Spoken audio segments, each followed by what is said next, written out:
Hello and welcome to बवाल banking classes. आज हम लोग जीआईबी पेपर 4 न्यू सिलेबस के अकॉर्डिंग चल रहे हैं। Retail banking and wealth management का मॉड्यूल डी करेंगे, वेल्थ मैनेजमेंट, जिसमें यूनिट 2 का पार्ट 2 यानी इन्वेस्टमेंट मैनेजमेंट का पार्ट 2 करेंगे और इसके साथ हमारा इन्वेस्टमेंट मैनेजमेंट चैप्टर खत्म हो जाएगा। What is portfolio management? Portfolio management का मतलब ये होता है कि एक ग्रुप ऑन इन्वेस्टमेंट ऐसा सेलेक्ट करना और उसको लगातार मॉनिटर करना जिससे कि लॉन्ग टर्म फाइनेंशियल ऑब्जेक्टिव्स को कम से कम रिस्क के साथ में क्लाइंट्स को फुलफिल करके दिया जा सके। That is portfolio management. ठीक है, बेसिकली ये किसी भी इंडिविजुअल के जो इन्वेस्टमेंट हैं उनको bond, share, cash, mutual fund आदि इत्यादि जो एलिमेंट्स हैं उनको यूटिलाइज करते हुए उसको फुलफिल करना। That is called investment management. Before moving on, I request you to please pause the video and go through the copyright disclaimer that this video is for educational purposes only and do not forget to subscribe to our channel Bawal Banking Classes। क्या क्या objective होते हैं portfolio management के? जो fundamental objective है portfolio management का वो basically होता है जिससे कि जो इंडिविजुअल है उसको बेस्ट रिटर्न मिल सके, मतलब उसकी इनकम, एज और उसका जो भी टाइम स्पैन है, उसे कब तक कितना रिटर्न चाहिए और कितना रिस्क एपेटाइट है, मतलब कितना रिस्क को बर्दाश्त कर सकता है, उस पर डिपेंड करता है। ये सारे ऑब्जेक्टिव्स को फुलफिल करने के लिए क्या बनता है? Portfolio management.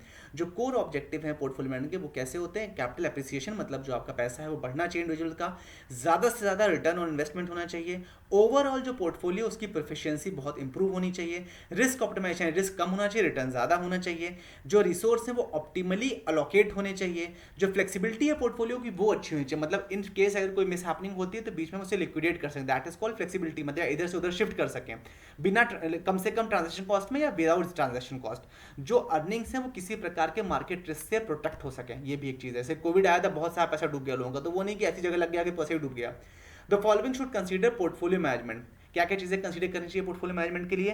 पहली बात तो इन्वेस्टर जिसको अपना पैसा इन्वेस्ट करना है उसे डिफरेंट इन्वेस्टमेंट एवेन्यू जैसे बॉन्ड में, स्टॉक्स में, फंड्स में, कमोडिटीज़ में, प्रेशियस मेटल्स में ऐसे इन्वेस्ट करना चाहिए जो और जिनकी नॉलेज ज़्यादा नहीं हो उनमें इन्वेस्ट नहीं करना चाहिए। ठीक है, जो उनके पास लिमिटेड नॉलेज है उनको इन्वेस्टमेंट मार्केट की उसको उनको बच के आना चाहिए। जो भी इन्वेस्टमेंट आपको जिस मार्केट में भी आप इन्वेस्ट करने जा रहे हो उसमें रिटर्न ऑफ इन्वेस्ट का आपको क्या इन्फ्लुएंस हो सकता है उसका आइडिया होना चाहिए। इन्वेस्टर्स जिनको पास सफिशिएंट नॉलेज नहीं है अपनी इन्वेस्टमेंट को बैलेंस करने के लिए, उनके लिए भी किसके सबसे क्या अच्छी चीज़ है? Portfolio management. ठीक है, तो अगर आपको उस फील्ड की नॉलेज नहीं है इन्वेस्टमेंट संबंधित या उस पर्टिकुलर मार्केट की, या बैलेंस करना नहीं आता आपको, या बॉन्ड स्टॉक की नॉलेज, तो आप क्या, आपके लिए बेस्ट चीज़ क्या है? Portfolio management.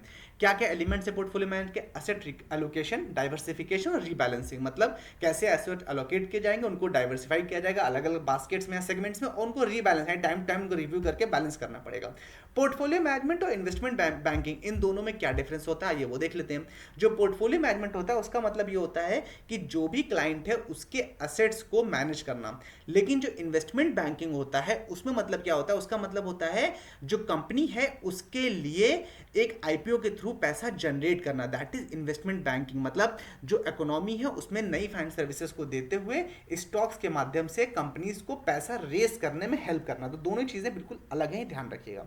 जो पोर्टफोलियो मैनेजमेंट है या जिसको असेट मैनेजमेंट बोलते हैं वो बेसिकली क्लाइंट की जो भी इन्वेस्टमेंट संबंधित या जो उसकी फाइनेंशियल गोल्स हैं उसको ध्यान में रखते हुए किया जाता है। इन्वेस्टमेंट बैंकिंग बेसिकली क्लाइंट के कैपिटल को बढ़ाने के आपसे आईपीओ या मर्जर एंड एक्विजिशन पर्पज से किया जाता है। जो पोर्टफोलियो मैनेजमेंट या एसेट मैनेजमेंट है उसमें क्लाइंट्स के पास ऑलरेडी पैसा है लेकिन उस पैसे को मैनेज करने के लिए उसे एक पोर्टफोलियो मैनेजर की आवश्यकता है। ठीक है, लेकिन इन्वेस्टमेंट बैंकिंग में क्लाइंट के पास पैसा नहीं है, उसके पास कंपनी है। अब उस कंपनी में उसे कैपिटल और आवश्यकता है कैपिटल की, तो उसको कैपिटल रेस करने के लिए, अंडरराइटिंग के लिए या बिजनेसेस को खरीदने बेचने के लिए, उसके लिए उसने क्या लिखा है? इन्वेस्टमेंट बैंकिंग की हेल्प ले रखी है। जो पोर्टफोलियो मैनेजमेंट और म्यूचुअल फंड में क्या कंपैरिजन होता है वो देख लेते हैं। पहली बात है कस्टमाइजेशन। जो पोर्टफोलियो मैनेजमेंट सर्विसेज जो होती हैं वो higher degree of customisation provide करती है। क्यों? क्योंकि जो स्पेसिफिक नीड है इन्वेस्टर की बिल्कुल उसी के हिसाब से प्रोडक्ट बना के उसको सजेस्ट करते हैं। जो म्यूचुअल फंड है उसमें कस्टमाइजेशन पॉसिबल नहीं है भैया। ठीक है, आपने पैसा अपना म्यूचुअल फंड में डाल दिया, फिर वो म्यूचुअल फंड जो बास्केट में इकट्ठा हो रहा है सबकी नीड्स के हिसाब से, उस हिसाब से फंड डाइवर्सिफाई करेगा, लेकिन आपके हिसाब से डाइवर्सिफाई नहीं हो सकता। सकता। एंगेजमेंट की बात करते हैं, जो पोर्टफोलियो मैनेजमेंट सर्विसेज होती हैं ये पर्सनलाइज प्रमोट करती हैं चीज़ों को। ठीक समझ गए ना, आप जब स्पेसिफिकली टेलर मेड सोल्यूशंस दे रहे हो तो पर्सनलाइज सर्विसेज हो गई पोर्टफोलियो मैनेजर की और इन्वेस्टर्स की। ठीक है, इसमें जो इन्वेस्टर है वो अब कर उसको अपना रिस्क प्रोफाइल चेंज करना है। सपोज वो अब इस कंडीशन में कि वो ज्यादा रिस्क ले सकता है, तो वो अपने जो पोर्टफोलियो मैनेजमेंट सर्विसेज को इन्फॉर्म करेगा भाई अब मैं ज्यादा रिस्क ले सकता हूं, तो उस हिसाब से उसके इन्वेस्टमेंट को थोड़ा बहुत चेंज कर दिया जाएगा, या उसका इन्वेस्टमेंट एपेटाइट या उसका रिस्क एपेटाइट अगर कम हो गया तो इन्वेस्टमेंट को उस हिसाब से अलग तरह से चेंज कर दिया जाएगा। तो पोर्टफोलियो मैनेजर्स में आप उसको टाइम टू टाइम एंगेज रह सकते हो, चेंज कर सकते हैं।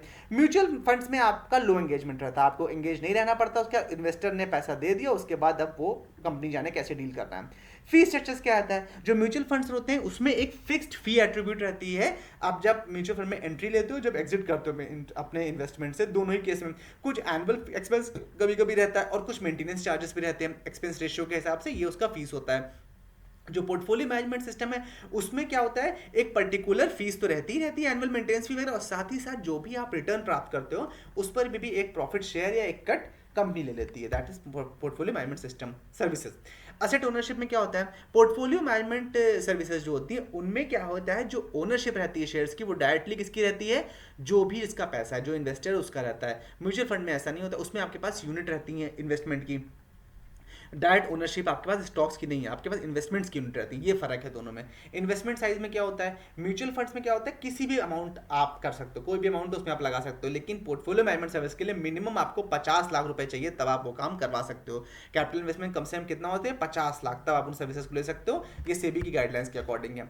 क्या क्या पोर्टफोलियो मैनेजमेंट में क्या क्या टाइप्स होते हैं, एक होता है active portfolio management. Active portfolio management का जो एम क्या होता है, उसका एम होता है ज्यादा से ज्यादा बेटर रिटर्न्स देना, मार्केट जैसा कहे वैसा। ठीक है, एक्टिव मैनेजर्स क्या करते हैं, स्टॉक्स को लेते हैं और जब वो अंडर वैल्यू होते हैं तब खरीद लेते हैं, और जब उनकी वैल्यू थोड़ी बढ़ जाती है उसको बेच देते हैं। ठीक है, जब वो अपने नॉर्म से ऊपर हो जाते हैं, that is active portfolio management. Passive portfolio management क्या होता है, इसका ऑपोजिट होता है पैसिव पोर्टफोलियो मैनेजमेंट एक्टिव का। उसमें क्या होता है कि आपने जो उसकी इन्वेस्टिंग स्ट्रैटेजी है वो पैसिव होती है, मतलब उसमें क्या है कि जो भी मार्केट हाइपोथेसिस है उसके हिसाब से उनको बिलीव करना और चलना है। इसमें क्या रहता है, जो कंपनी के फंडामेंटल्स हैं उनको देख लेता है जो इन्वेस्टर, मतलब जो भी आपका मैनेजमेंट सर्विसेज दे रहा है वो उसको देख लिया, और उस हिसाब से वो प्राइस उसके स्टॉक में रिफ्लेक्ट हो रहा है, उस हिसाब से बाय और सेल कर रहे हैं। तो जो पैसिव मैनेजर होते हैं बेसिकली वो क्या करते हैं, इंडेक्स फंड या जो लो टर्नओवर होता है, जो लॉन्ग टर्म जिनकी वर्थ ज्यादा है उसमें इन्वेस्ट करना प्रेफर करते हैं, क्योंकि एक्टिव पोर्टफोलियो मैनेजमेंट का लगातार समय इन्वेस्ट करने का, बाय और सेल का, लेकिन पैसिव के पास लगातार टाइम नहीं है, इसीलिए वो लोग इन्वेस्ट करते हैं और भूल जाते हैं। बेसिकली लॉन्ग टर्म समझ लीजिए या इंडेक्स फंड समझ लीजिए,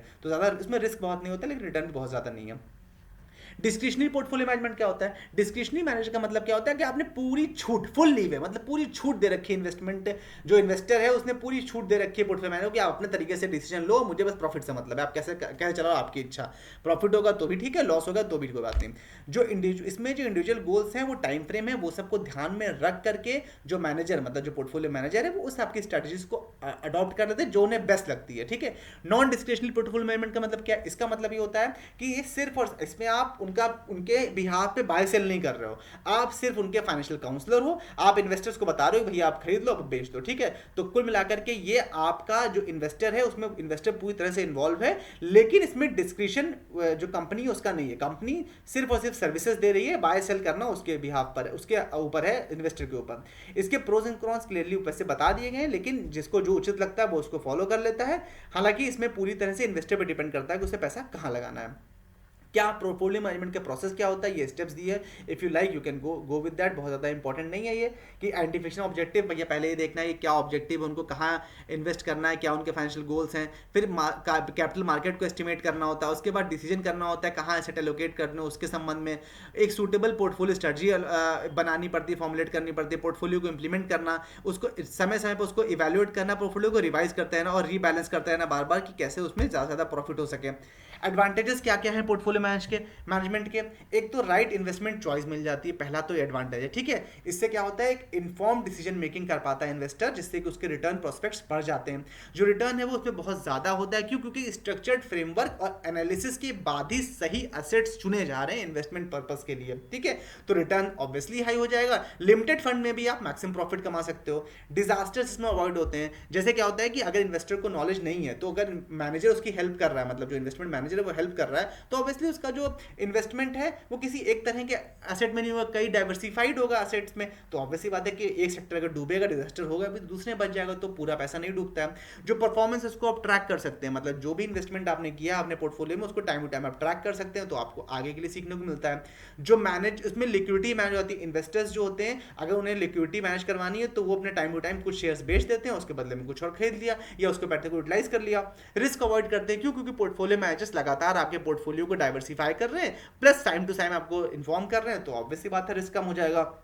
आपकी फाइनेंशियल अंडरस्टैंडिंग जो है वो बहुत इंप्रूव हो जाती है एज ए इन्वेस्टर, क्योंकि आप लगातार इनसे टच में बने रहते हैं। क्या क्या डिसएडवांटेजेस हैं? एक तो बहुत, अगर कभी कभी बहुत ज़्यादा डाइवर्सिफाई आप कर दो पोर्टफोलियो को, तो उसका एक डिसएडवांटेज आता है, आपने ज़्यादा सेफ्टी के चक्कर में ज़्यादा डाइवर्सिफाई कर दिया, आपकी ट्रांजेक्शन कॉस्ट ही बढ़ जाएगी उसमें, ठीक है, तो वो भी एक लॉस है आपके लिए। कोई डाउन साइड प्रोटेक्शन नहीं होता पोर्टफोलियो मैनेजमेंट में। क्या है, रिस्क तो डाइवर्सिफाइंग के थ्रू कम कर दिया जाता है, बट फुल प्रोटेक्शन नहीं है, 100% गारंटी नहीं है कि आपका रिस्क नहीं है या आपका लॉस जीरो होगा, इसकी 100% गारंटी नहीं है। मार्केट क्रैश होता है कभी कभी, तो भी उसमें लॉस हो जाता है। एक फॉल्टी फोरकास्टिंग, कभी कभी उम्मीद है मतलब मैनेजमेंट सर्विसेज को उम्मीद है कि आगे जाके इसका दाम बढ़ेगा, लेकिन नहीं बढ़ा, तो दैट इज फॉल्टी फोरकास्टिंग। आपको फोरकास्टिंग मतलब फ्यूचर से मतलब होता है। अगर आपने फ्यूचर को गलत जज कर लिया तो हो सकता है आपसे गलती हो जाए, क्योंकि देखिए शेयर मार्केट तो पूरी तरह पास्ट पे चलता है, हिस्टोरिकल डेटा के बेस पे ही हम लोग फ्यूचर प्रोस्पेक्ट करते हैं। अगर फ्यूचर प्रोस्पेक्ट गलत हो जाएंगे तो हिस्टोरिकल डेटा को हमने गलत एनालाइज कर लिया तो गलती हो जाती है। कभी कभी चीजें नहीं भी होती हैं, हमेशा कभी कभी once in a blue moon चीजें गलत जाती हैं, that is also a loss on that side. With this, we have come to an end of this chapter. I hope you like the session. Don't forget to subscribe to our channel and do give us a feedback in the comment section. Thank you so much for your valuable time.